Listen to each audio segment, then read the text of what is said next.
Hello everyone, this is part 9 of What If Naruto was actually helped by the third Hokage, and I hope you guys enjoy this video and to like, to subscribe, to share, and check out the playlist, to see more comment down below. Now let's start the intro. They call me a god. They call me a god. They call me a god. Join my membership, the perks are great. It's in the description. The following day, Naruto was walking around the village with Anko and Team 7. He wanted to spend time with his team before the exam and get a general plan of action. Of course, Anko saw them and crashed the party. This led Naruto to treating all parties at Ichiraku's, which now had an expanded menu. When Naruto told Tsuki about Anko's proclivities for dango, he immediately added it to his menu. He also got his liquor license and added a collection of sake, whiskey and beer to his menu. Then, Naruto mentioned to him how much Samui liked sushi, so he hired a sushi chef. The once bar stool restaurant was now full-blown and was constantly packed with customers. After eating the meal and discussing the exams, while warding off Anko's public displays of affection, Naruto was walking through the village with his group and ran into Sakura. Sakura squealed and glommed onto Sasuke immediately, much to Sasuke's disgust. The Uchiha had been spending all his time training and enjoying the absence of fangirls. Then the Konohamaru Corps showed up and spiced things up a bit. Naruto Nikken. It has been forever since I have seen you. You still owe us, so I am here to cash in. It is time to play ninja. His excitement was palpable, and it looked like Tatu behind him, Mogi and Udon, also wanted to play. Sakura took a break from suffocating Sasuke and responded before Naruto could. Why would a ninja play ninja? That's just stupid. Run along kiddos and let the adults talk. This earned an immediate and ill-thought-out response from Konohamaru. Hey, Pinky, nobody asked for your opinion. This is between me and Naruto Nikken. So why don't you, your giant forehead and your flat chest take a hike? A demonic aura appeared behind Sakura and the air temperature lowered a few degrees. Before Sakura could lunge forward, Naruto and Hinata restrained her. He turned his head and addressed the group of kids. Run, now. A chase commenced for the next 5 minutes. Naruto hopped up onto the rooftops with the others and enjoyed the raucous display. That was until Konohamaru turned a corner and ran into somebody.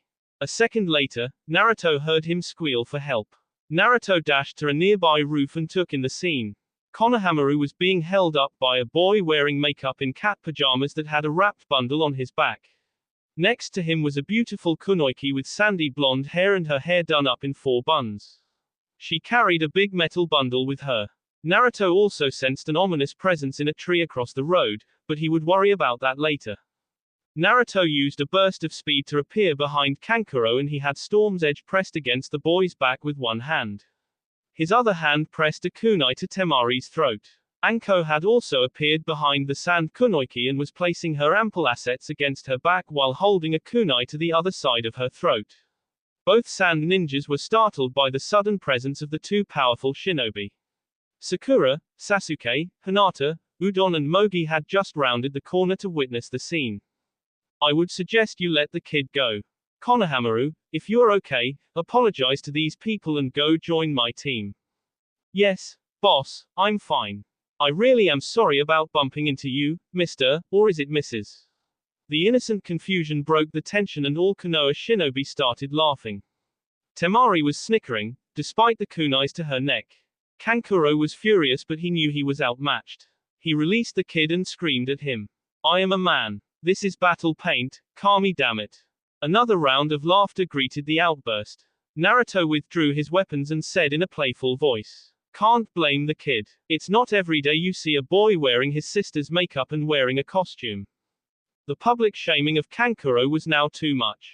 The ominous presence in the tree appeared in a swirl of sand in front of the group. Kankuro, you're an embarrassment to the sand. You. What is your name? Mother is wary of your blood.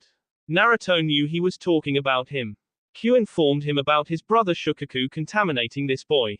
Naruto, you can find out the rest in the exams. Tell the little tanuki we say hello. All sand shinobi's eyes widened at this. Gaara directed the group to leave, and they left the scene without another word. After recollecting themselves, Naruto's group also split up and returned to their homes. Kurama had a discussion about his brother with Naruto that brought up some major concerns with Naruto. The next day, Naruto showed up in front of the academy at 12:30. He saw Hinata and Sasuke waiting for him. "You ready to do this, bro?" he asked in a cocky manner with a smirk on his face, offering his forearm. "Sure thing, Ruto. Let's go kick some ass," Sasuke replied with a matching smirk, clasping Naruto's forearm firmly. Both boys turned and looked at Hinata. I am ready too. I won't let you down." Her typical reply made both boys laugh. Naruto threw an arm over her shoulder. "You got this, Hinata-chan. You have to believe in yourself more. You are way stronger than most of these other kunoichi. You have kept up with Sasuke and I. You have trained your ass off. So, believe in yourself, we got your back." Came from Sasuke. Naruto and Hinata translated it into what he said. The three entered the building and walked straight past the crown of genin and cheap genjutsu. They maintained a low profile as they walked up the staircase to the third floor. They got a bit of encouragement from Kakashi before they entered the classroom. Upon entering the classroom, everyone looked to Team 7. There were 150 to 200 genin hopefuls that stopped talking and stared at them. There was a bit of killing intent aimed at them. Naruto and Sasuke met eyes before flaring their chakra. After breaking the effects of the paltry ki, they let off a sustained blast of their own. A genin from Taki fell out of his seat and multiple genin started panting. Most genin looked away and tried to avoid antagonizing the team further. Naruto saw Kurotsuki, Samui and Haku. They gave him approving nods from his display of power. He locked eyes with each of them and hit them with his trademark smile. He was about to go and talk to Samui when the rest of the Rookie 9 showed up. Sakura squealed and yelled out to her Sasuke-kun. The room broke out in fits of laughter when he spun out of the way of her hug. Sakura tripped and was caught by a green blur. The genin dressed in a green bodysuit and orange leg warmers gave her a blinding smile and an exaggerated thumbs up. Before he could speak, Sakura hid from his thick eyebrows and black bowl cut behind Sasuke. A girl that reminded Naruto of a panda attempted to pull the green-clad genin over to her other teammate before he could begin moping. Naruto saw Lee and a devious smirk appeared on his face. Lee-kun, my rival.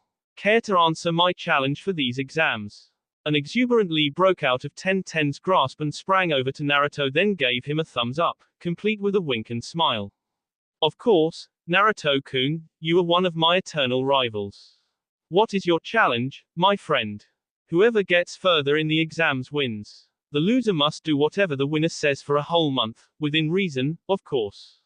Replied Naruto through a chuckle. Yosh. Very well, Naruto-kun. I accept. May our flames of youth burn bright. Yelled Lee in a jubilant voice. During all that, Ino had jumped on Naruto's back and given him a big hug. She whispered in his ear, I know about the CRA. It doesn't change how I feel about you. We will talk later. She planted a kiss on his cheek, which wasn't missed by the girls from Iwa, Kumo and Kiri. You are in quite the pickle, Kit. Kurama pointed out the obvious from the back of his mind. I know, Kurama. I am at a loss for what to do. They are all absolutely amazing. I know you can feel my guilt. It has been eating at me for a while now. What should I do? Naruto thought in reply. Be yourself, Kit. Don't overthink it. Just be yourself and that should prove it to them. The whole point of them coming to the exams was so they could get to know you. Show them the Naruto Uzumaki Namikas that I have come to respect. It all starts with these exams, so get out there and do you, Kit. Thanks, Q. I don't know what I would do without you. Naruto was broken from his thoughts by a silver-haired genin from Konoha that was talking to the group of rookies. I want to help my fellow Konoha ninja, so I will give you a freebie. Name any genin in this exam and I will give you information on them. This is my 7th attempt at the Chunin exams, so I have quite a bit of information that could help you all. The bespectacled ninja said in a sly voice. The group looked around at each other, but it was Ino that spoke first. Kabuto-san, I want to know about those two. She pointed at Kurotsuki and Samui, who had been giving her the stink eye since Ino kissed Naruto on the cheek. Sasuke cut in, I want to know about the little redhead with the sand gourd over there. Gaara's scowl and spike of killing intent made the group of rookies take a step back. Kit, that is my brother, Shukaku. He isn't exactly stable. He was the first one captured and he hates humanity even more than I do. You can feel him fighting that boys will, and by the feel of it the kid is barely hanging on. Gotcha Q, I feel the same thing. Bloodlust and an instability that points toward insanity. Is Shukaku that strong? Nah, Kit, you would have a good fight on your own. With my chakra we could destroy him. I believe the seal is poorly done. I can't feel much separation between the two personalities. The confidence in Kurama's tone reassured Naruto. Gotcha, Kurama. We will look into the seal when we get a chance. I have many options from the Uzumaki scrolls. I appreciate you looking out for my little brother, Kit. But if he breaks out, we are going to give him a beatdown. That little shit never stops popping off at the mouth. With an inward nod of his head, Naruto caught the information that was given on Samui, Kuretsuki and Gaara. They were each first-time applicants, so how did this Kabuto character have information on them? Something didn't feel right with Kabuto, so Naruto channeled some of Kurama's chakra to his nose. The man smelled of snakes, which immediately put Naruto on guard. That is quite interesting, Kabuto-san. However, that information seemed pretty generic. How about you tell the class about me? I will verify if what you have is accurate. The calm and confident tone Naruto used carried across the classroom. Kabuto looked to Naruto and smirked at the boy's challenge. Very well, Naruto-san. I found the information on you the most interesting anyway. Kabuto pulled out another card and channeled some chakra to it. Naruto flashed to Kabuto and took his own card. In a loud voice he called out. Naruto Uzumaki Namikaze. Officially a genin of Konohagakure, Corps, but it is suspected. Naruto's friendly tone died as he read down the card. How did Kabuto link him to Kitsune? That was a very select group of people. How did he know about Naruto's solo missions? This card was way too detailed for any ninja, even more so for a genin ninja. Spy was the single word Kurama used to sum up his thoughts from the lakeside in Naruto's mindscape. Naruto plastered a fake smile on his face and made eye contact with Kabuto. Kabuto couldn't react in time as Naruto grabbed him by the throat and slammed him into the wall. A shadow clone was conjured that grabbed a tag out of Naruto's pouch. The clone applied the seal to Kabuto's forehead. Naruto was about to begin questioning Kabuto, but he was interrupted. Shortly after, a bang accompanied by multiple puffs of smoke filled the classroom. Abiki Morino was at the head of 10 Chunin exam proctors that were decked out in Konoha's Chunin attire. Abiki took in the classroom and noticed a crater in the wall. He observed Naruto holding Kabuto by the neck and watched as the shadow clone walked over to him. Good afternoon, Abiki-san. I have apprehended a likely spy. In the event that I am wrong, I will take Tandy out for drinks on me. Naruto then filled Abiki in on the events preceding his arrival. Abiki's eyes went wide as he listened to Naruto, especially when Naruto suspected Kabuto to be linked to Orochimaru. He thanked Naruto with a nod and ordered a Chunin to get an Anbu squad. The Anbu squad showed up a couple minutes later. Naruto had removed his hand from the paralyzed Kabuto's throat. Kabuto's teammates were also apprehended and taken to the jail in the torture and interrogation department's basement. Abiki cleared his throat loudly to get the room's attention. Okay brats, listen up. That little side show was not planned, but you will deal with far worse in your ninja careers. So, find your assigned seat, sit down and shut up. The genin scurried to find their assigned seats. Every team was separated by more than a couple seats. Once everyone was settled, the proctors placed a paper test face down on each desk. Nobody noticed a tiny puff of smoke and the appearance of an 11th Chunin proctor. Listen up, brats. Here are the rules of the exam. This is a team test. Anybody fails, the whole team fails. You have 9 questions now and will get a final question at the end of the hour. You each start with 10 points and will lose a point for each answer you get wrong. If we catch you cheating, you will lose 2 points. Each team will need a team score of 9 to make it to the next part of the exam. There are no questions allowed.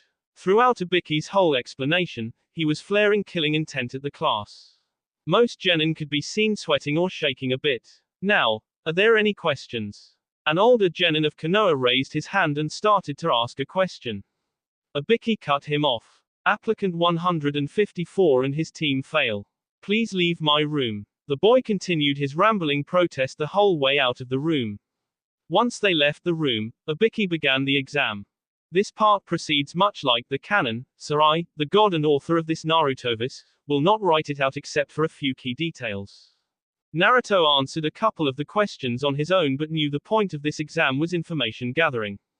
His clone that was acting as a Chunin proctor walked down the rows of students peering at the tests. The clone then excused himself and left the room. Nobody noticed that particular proctor was Naruto's clone. When the clone dispelled, Naruto filled out the rest of the answers. He finished in 15 minutes, so he had a nice chat with Kurama. Thanks for the help earlier, Kurama. Naruto had appeared by the lake in his mind. I would like you to stay with me for the next part of the exams as well. Kabuto being here has me on guard. If he is indeed linked to Orochimaru, why is he at these exams? No problem, Kit. I wanted to watch you crush these exams anyway. The spy worries me too. I have scanned each person here and can't feel anything unexpected, aside from my brother's presence. Isn't a Jinchuriki taking the Chunin exams without prior authorization against the rules? Do you think Gigi knows? Naruto's tone was pensive. Whenever Naruto was in a mood like this, wind blew across the mindscape like a stormfront. The sun in the mindscape was hidden behind clouds and thunder started rumbling. Relax, Kit. We will deal with anything these exams throw at us. If the snake is involved, we will deal with it. He can't touch us. Just keep your guard up and the rest will work itself out. Kurama's soothing tone was a far departure from the tone he first used with Naruto. As one of Kurama's tails wrapped around Naruto, the stormy mindscape faded away and returned to normal. Now, get out of here, Kit. I was in the middle of sunbathing, and it sounds like you are needed. Kurama said in a firm tone. With a squeeze of the tail in appreciation, Naruto took in current events. There were multiple teams on the way out of the room. Naruto picked up on Hinata's nervous behavior and saw her starting to raise her hand. He immediately flared his chakra and stood up. Bring it on, Ibiki. Anything you throw at me, I will deal with it. So, what if I don't know what your stupid question is? Nothing will stop me from achieving my dreams. Not a question, not a jonin, not even a biju could stop me from becoming Hokage and bringing peace to the ninja world. So, bring it on. Naruto's proclamation echoed across the room and removed most of the anxiety in the room. The four girls that were falling for Naruto started to smile at him and Hinata's hand clenched into a fist. Ibiki saw the shift and sighed. Anko would never let him hear the end of it for letting this many genin pass. Very well, you all pass. The outburst from the room made Ibiki smirk. If Naruto hadn't spoken up, he could have knocked out another 5 to 10 teams for sure. At that moment, a blast went off and a window in the room shattered. A blur flew through the window. The blur transformed into a big banner that was pinned to the ceiling with kunai and a beautiful purple-haired woman. The banner read, "The sexy and not so single Anko Mitarashi." Sorry boys. The chibi fox playing with a snake in the bottom right corner of the banner made more than a couple people raise their eyebrows. Four heads turned to look at a sheepish Naruto, who was rubbing the back of his head while laughing sheepishly. All four faces gave him looks that screamed, "You will explain this later." Alright, kiddies. I am Anko and I will be your proctor for the next part of the exams. Damn, Ibiki has gone soft. 78 genin left. You have 1 hour to pack your bags for a week-long camping trip to Training Ground 44. You will be there within the hour or lose your right to continue in the exams. Go. Anko laughed in glee at the clusterfuck that followed her statement. Genin were trying to push their way out of the classroom. Naruto walked over to Anko and Ibiki. Ibiki, have the Hokage redirect multiple Anbu squads. I have a feeling that the snake is going to rear its ugly head. Now knowing that we are going into the forest of death, I believe Orochimaru will make his move there. Naruto put his hand on Anko's shoulder when her face darkened upon hearing that man's name. What makes you think that Naruto-san? Replied Ibiki in a serious tone. Well, that Kabuto guy had the smell of snakes all over him. I believe that means he hangs around Anko or Orochimaru, the only two snake summoners. I have never seen him with Anko, so I believe it to be the latter. Okay, I will go see the Hokage right away. Keep your eyes open in there, kid. With a swirl of leaves, Ibiki was gone to visit the Hokage. Naruto lifted Anko's chin, Hebiheim, chin up. If he is here, we will get him. Anko met Naruto's beautiful baby blues, thanks, Ruto. I can't stop the rage that fills me when I think about that man. Anko's tone and emotions concerned Naruto, so he pushed on. Anko, promise me you won't go after him alone.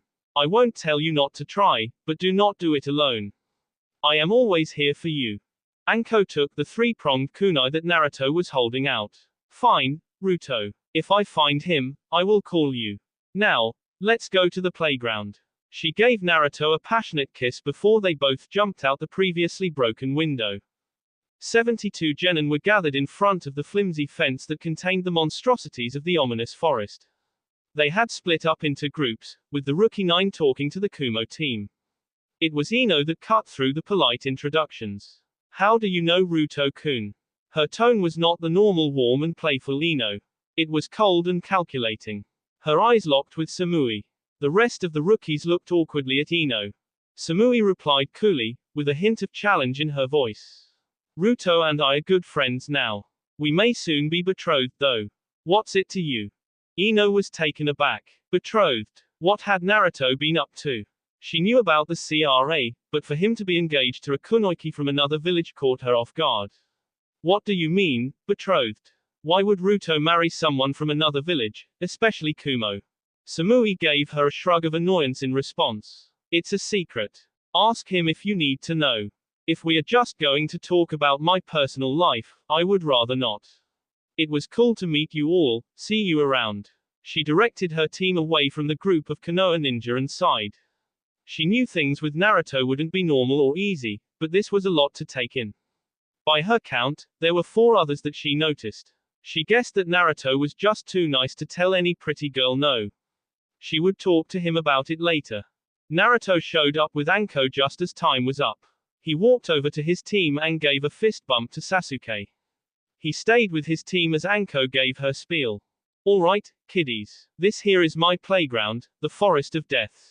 You will go in as teams and make your way to the tower. If you can't read a map, that's too bad, figure it out. Each team will be given a scroll, heaven or earth. Your job is to find both scrolls and bring them to the central tower. Open the scroll while in the forest, immediate disqualification. Make it to the tower without your team, disqualification. You die in the forest, disqualification. Other than that, there are no rules. Now sign these forms and bring them to the tent to get your scroll and gate assignment. The genin signed their forms and lined up in front of the tent. Naruto kept looking at a particular genin girl from Kusa. She was masking her presence, chakra and scent. Skills that a genin, aside from himself, shouldn't know. What concerned him was why would a genin be going to these lengths to conceal their presence? The one thing that Naruto could feel was a dark bloodlust radiating from her and she kept looking at Sasuke. This put Naruto on guard. When he got into the tent, he created a clone that used, henge, to transform himself into a fly and it rested on the roof of the tent. His team exchanged their waiver for a heaven scroll and got assigned Gate 14. When the final team was assigned the gate, the Naruto clone dispelled and sent the information to Naruto, who was waiting at Gate 14. Okay, guys, my clone just dispelled. The Sand team at Gate 12 has an Earth scroll. I say we head toward them and pick up the trail. We will grab their scroll and get to the tower. I got a very bad feeling from the Kusa girl, and I don't feel like dealing with that trouble. Hinata, we are going to be relying on your eyes in the heavy cover of the forest. Sasuke, I want you to hold the scroll. Everyone is gunning for me, so they won't expect you to have it. My clones will form a diamond formation around us for security. Any questions? The command presence of Naruto really left no room for any disputes. Sasuke took the scroll and asked, Ruto, why don't we hang out in the forest for a few days and knock out as many teams as we can? Naruto rubbed the back of his neck sheepishly. Hokage Shiji doesn't want me to stick out too much. It isn't exactly fair that I am in these exams and Kumo and Iwa know about me. If I affect the results too much, it could lead to political issues. Anything else? Naruto-kun, why are those girls from Kumo and Iwa so interested in you? Hinata asked shyly. Her hopes of being with Naruto were being dashed. Naruto was such a good guy that there was no way Hinata would be the one he chose. Naruto gave a big smile and rubbed the back of his neck sheepishly. Sorry, Hinata-chan. It is a secret for now. You should find out after the exam finals. Sasuke and Hinata were annoyed by Naruto's response, but they were used to the blonde enigma. Suddenly, Anko's voice came over the speakers and the gates flew open. Naruto dropped his resistance seals to level 3 and created 20 clones to be the mobile security detail. The group took off southwest toward Gate 12 for 5 minutes before Hinata spotted the Sand Team. It looked like the Sand Team was grouped in a hollowed-out tree and planning. Naruto gave some hand seals that said, set up, ambush, outside, tree. His two teammates nodded and positioned themselves in a branch above where the Sand Team was grouped. 10 minutes later the Sand Genin walked out of the hole in the tree. They were immediately placed into a demonic illusion, hell viewing technique, genjutsu that Sasuke cast. Before they could break it, Naruto and Hinata hit them with paralysis seals. Naruto dragged them back into the hole in the tree, then stripped them of all their weapons and supplies. Hinata found the earth scroll on the nondescript sand kunoiki. Sasuke was outside overlooking the hole pulling security. After a couple minutes, they were all done, and Naruto spoke to the motionless group. Sorry about this, guys, it's nothing personal. I am leaving each of you one kunai and your rations. The seals will wear off in a couple of hours. I will put a genjutsu over this place so nobody else messes with you. Best of luck. He finished in a voice that was excited and a little jubilant. The Sand Team was allowed to speak after Naruto finished. They cursed the Konoha scum as they left. Team 7 departed immediately for the tower, and that is when Naruto felt a terrible presence. Hinata, eyes up at 11 o'clock. Tell me what you see. The urgency in Naruto's voice worried Hinata. It is that Kusa girl, 300 meters out and coming fast. You two, put cloaking seals up now and hide, please trust me. I need you to mask your presence and not make a move. I will draw her attention. This is the one person I didn't want to deal with. Don't worry bro, I will be fine. Once again, Naruto's commands left no room for discussion. Sasuke didn't like it but her trusted Naruto. If you are in danger, we will be there, Ruto. Was Sasuke's reply as him and Hinata activated their seals and shimmered out of sight. Naruto saw them take refuge high up in the canopy overlooking him. He created two clone captains, had them henge into Sasuke and Hinata, then applied the stabilization seals. He took a deep calming breath, released all gravity seals and acted like he was talking to Sasuke and Hinata. Orochimaru was having a bad day. The Genin team he had planted in the exams, which included his most loyal subordinate, failed to report in. He found out they were taken to Tandy before the exams even started. It was all that brat's fault. He was jumping through the trees and sensed Naruto and his two clones. He summoned a giant snake to distract Naruto so that he could get what he came for. Naruto felt the chakra spike and sensed the giant snake summon launch itself at him. Naruto jumped to avoid the snake and sent a Kurama-empowered futon wind cutter through the snake's neck. It partially severed the snake summon's head before it disappeared back to its realm. That settled it. This is Orochimaru. Orochimaru in disguise sounded off, "Ku, ku, ku," to think a mere genin can one-shot my snake summon. I think I will. Suddenly, hundreds of Naruto clones popped in existence and began running around the battlefield. Some jump at Orochimaru, others launched kunai and shuriken, Naruto himself threw 3 flash tags and some left off wind and fire jutsu. It was all a big distraction. The real Naruto hid behind a tree, left a Hiraishin seal on the tree, created some reinforced clone captains to protect Sasuke and Hinata, and then Naruto flashed to his tag outside the Hokage office. Naruto kicked open the office doors and saw a startled Hiruzen and an on-guard Danzo. The Anbu guard was standing in front of the Hokage. Forgive me, Hokage-sama. A snake is the forest. My distraction won't last long. Need you now. Hinata and Sasuke still out there. The Hokage jumped up from behind his desk. Lion, hawk, cat with me and Danzo. Bear, go alert the Anbu commander and root operative codename Sai. Set up a cordon around the forest. Do not let him escape.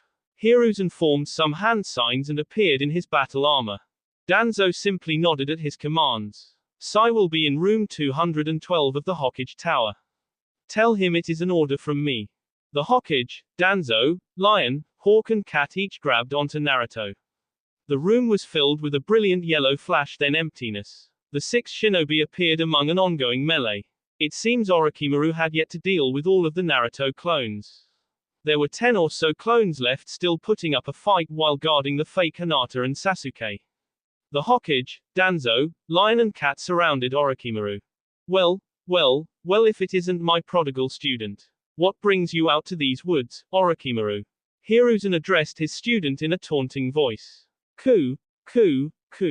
If it isn't sensei. Did you miss me? How did you get here so fast, old man? I didn't think those legs of yours were good for running anymore.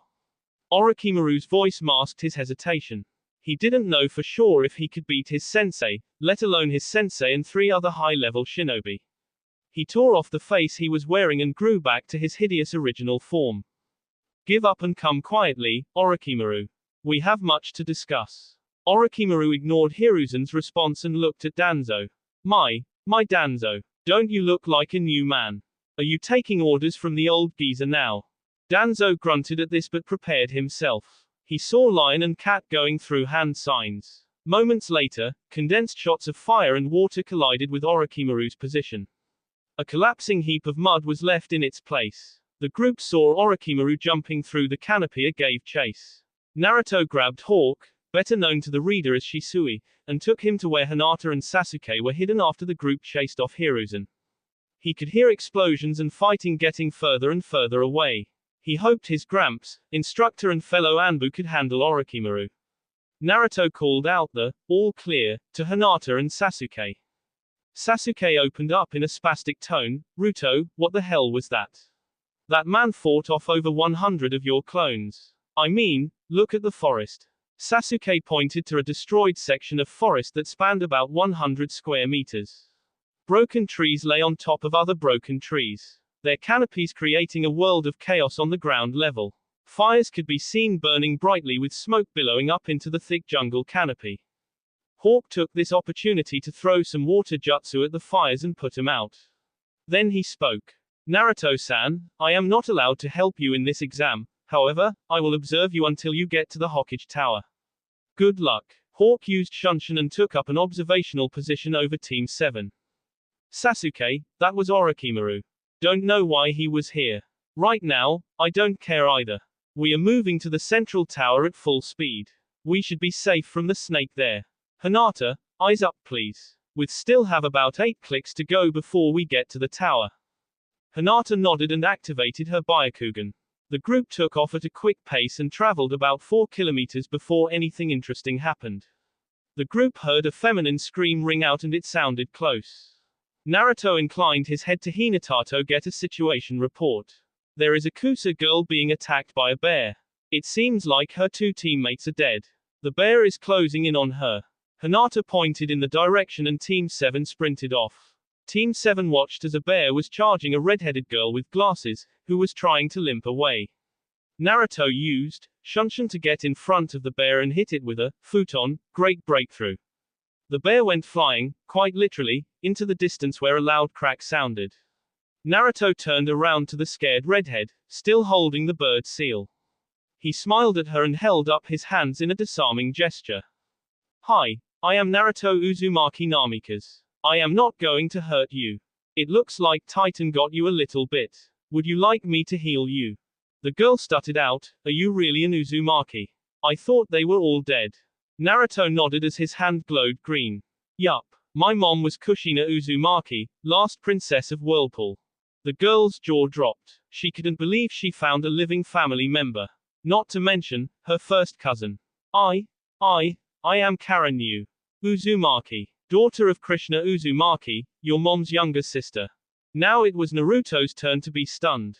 He could tell she wasn't lying. Now that he felt for it, he could feel the unique density of the Uzumaki chakra. Wow, to think I would meet my cousin here of all places. So, what were you doing in Kusa? Is your mom still there? Karen shook her head sadly. She told the group how her mom had died 3 months ago from infection and chakra exhaustion. Karen and her mother possess a unique Uzumaki healing factor that is carried in their blood. Their blood, even in small quantities, can heal significant wounds. The barbarians in Kusa used Karen and her mother as mobile healing stations.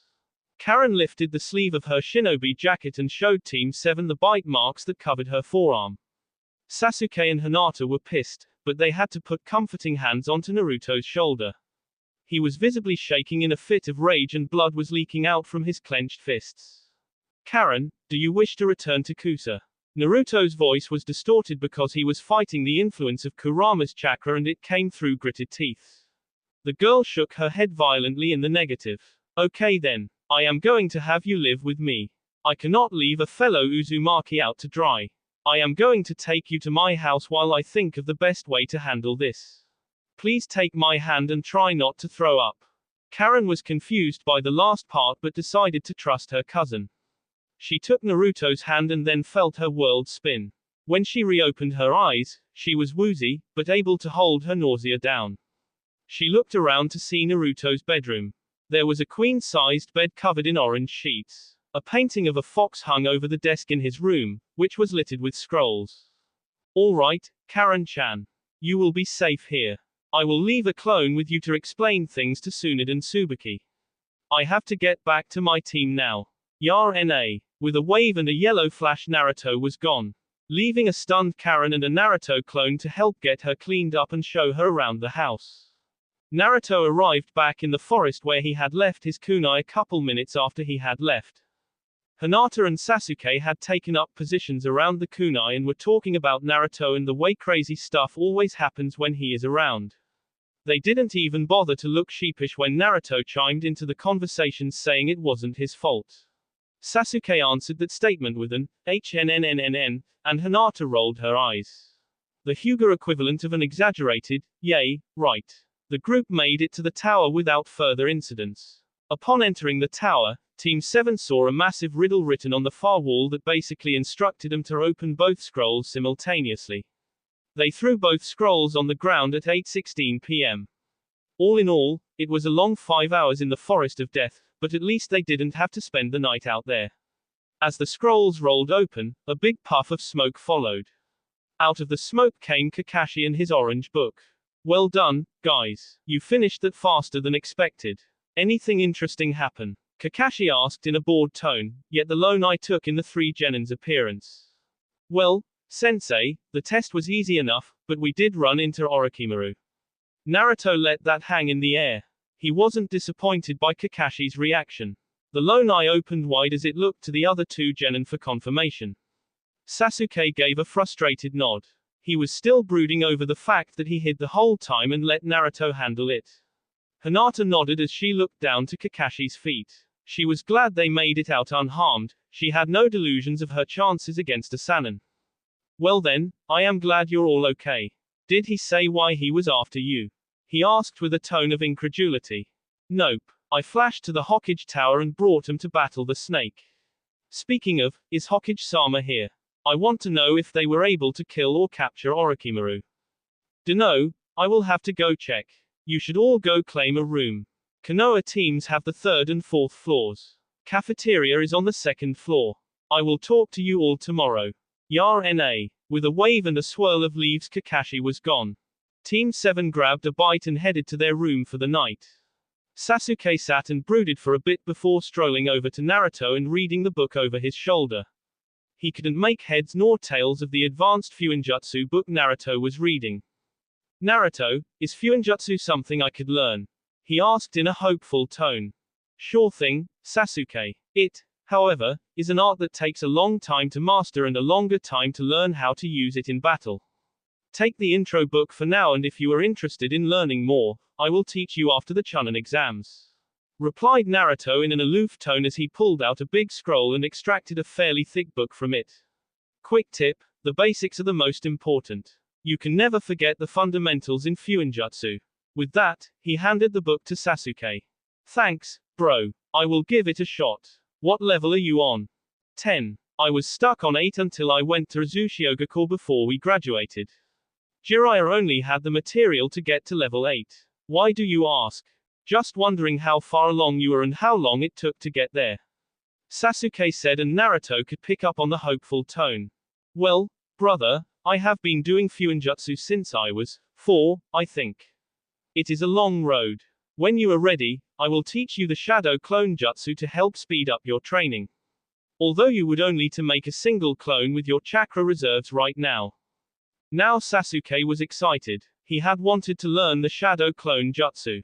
He saw what Naruto could do with it and wanted it to help himself get stronger, faster.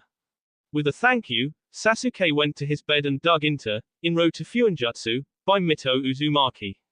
The group drifted off to sleep late that night. The next day, Kuretsuki's and Samui's made it to the tower. Kuretsuki found Naruto in the cafeteria during lunchtime. She sat down next to him while her teammates ate at another table to give them space. Kuretsuki opened the conversation. Naruto-kun, when did you get to the tower? Last night around 8. How was your trip through the playground? He asked in an attentive tone. Not too bad. Got attacked by some giant leeches, but we made some quick work of them. Then we ran into a team from Sound and took their scroll, didn't kill them, just roughed them up a bit. She replied. Oh, yeah, which team? He asked in a hesitant tone. A hunchback, some dude with arm cannons and some girl. They were strong, but we got the jump on them. I burned the hunchback pretty good with my lava jutsu. I don't think they will recover in time. We tied him up pretty good before leaving. She said while laughing at the memory of Zaku screaming profanities at her. Better them than my friends. I am glad you made it safely. He said while flashing her a sincere smile. Ah, shucks, Ruto-kun. I couldn't miss the finals if you were going to be in them. Anyone else here yet? Just the Sand team with the crazy redhead. Kuro-chan, if you have to fight the redhead, please be careful. He is the Jinchuriki of the one-tail Shukaku and he isn't right in the head. I have a plan for him, but I don't want you getting hurt. He took her hand in his while he said this, which earned a brilliant blush. Okay, Ruto. Thanks for the heads up. With ninja stuff out of the way, can I ask you a personal question? Her look fell a little bit when she asked this, which concerned Naruto. He gave her hand a squeeze to urge her on. Could you tell me about the other girls? I am not going to lie, I got jealous seeing them with you. I know I have to learn to share if we are going to make this work, but the unknown is eating at me right now. The sincerity of her tone surprised Naruto. Kuro-chan, I am not going to lie to you. It all kind of happened at once. I am struggling with it as well because each one of you is so amazing and deserves the world. I will tell you that I planned on sitting down with everyone and getting everything out in the open. You know about Samui, she is the kunoiki from Kumo and is in the same situation you are. Then there is Anko, the proctor for the second exam. She and I were in the same Anbu squad, and I recently removed a curse mark that Orochimaru put on her. We had always been close, but after that she confessed to me, and we love each other. Naruto paused here to pull Kuretsuki onto his lap. He could feel her withdrawing a bit from the conversation and didn't want to leave before he could finish. He wrapped his arms around her and gave her a sincere hug before continuing. Kuro-chan, I haven't known you very long. However, I feel myself getting closer to you. If you will have me, I know we can make this work. Anko is very open to sharing and I think Samui is cool with it, which brings me to Ino. Ino and I have been friends since we were 3 and have always been close. It had never really been romantic until recently. When you saw her give me a kiss on the cheek, she said that she didn't care if she had to share, she just wanted me. I want you to know that this effort started in an attempt to help our 2 villages, but I sincerely believe that my life will be better with you in it. He was whispering in her ear this whole time. Her head had migrated to his chest where she could feel the rhythmic beating of his chest. She felt so warm and safe in his arms. Ruto, I like you, a lot more than I thought I would. Promise me you will love me, as much as the others. She asked this with a sunder tone while looking up into his eyes. Naruto gave her his answer by placing a short and sweet kiss on her lips. I promise, and I never go back on my word. Team Samui entered the cafeteria a couple minutes later to find Naruto talking to Kuretsuki at the table. Team Yugito grabbed some food and sat down next to them. Kuretsuki's teammates joined the table as well. After exchanging welcomes and battle stories from the forest, Karui cut into the pleasant conversation. Naruto-san, I don't get you. How did you get all of these girls when you were only 13? Well, Karui, it was never really my intention. I just stay true to myself. It all kind of happened simultaneously and it started after I went to Azuchiogakure. I will tell you what I told the Raikage. In order to honor my ancestors and restore my clans, I will need to take multiple wives. I will not force anyone into this. I will love each person that gives me the opportunity. I will love each of them equally. If I have the chance to bring a little peace to the world while doing that, then why wouldn't I try? The table entered a stunned silence until Samui did something extremely out of character for her. She got up and placed herself on Naruto's lap. She then placed a chaste kiss on his lips. That's cool with me. I am going to hold you to that, Ruto-kun. Kuretsuki, not wanting to be outdone, leaned up and pulled his head to her. She gave him a similar chaste kiss and said, "Me too. You better not forget about me." Omoi was shocked. He normally spun off into worst-case scenarios. In his head, his imagination was going wild with all the ways this could go wrong for the intrepid blonde. So many different ways this could blow up and cause a world war. He couldn't pick one to say out loud. Karui, seeing the look in her teammate's eyes, bumped him on top of the head before he could start. The group enjoyed an entertaining conversation before splitting off. Before they left, Naruto created a clone, disappeared with the clone around a corner and then returned with the clone. Now you don't know which one is the real me. I want to spend as much time as I can with each of you while we have the time. The teams from Iwa and Kumo split off, each accompanied by a Naruto. Naruto showed off his skills in massage therapy, which Samui and Kuretsuki took full advantage of. Funny enough, not knowing which Naruto was the real one made it easier to just accept his presence and not think about it. That will be all for this video. Be sure to like, subscribe, share, and comment down below for more videos. Goodbye.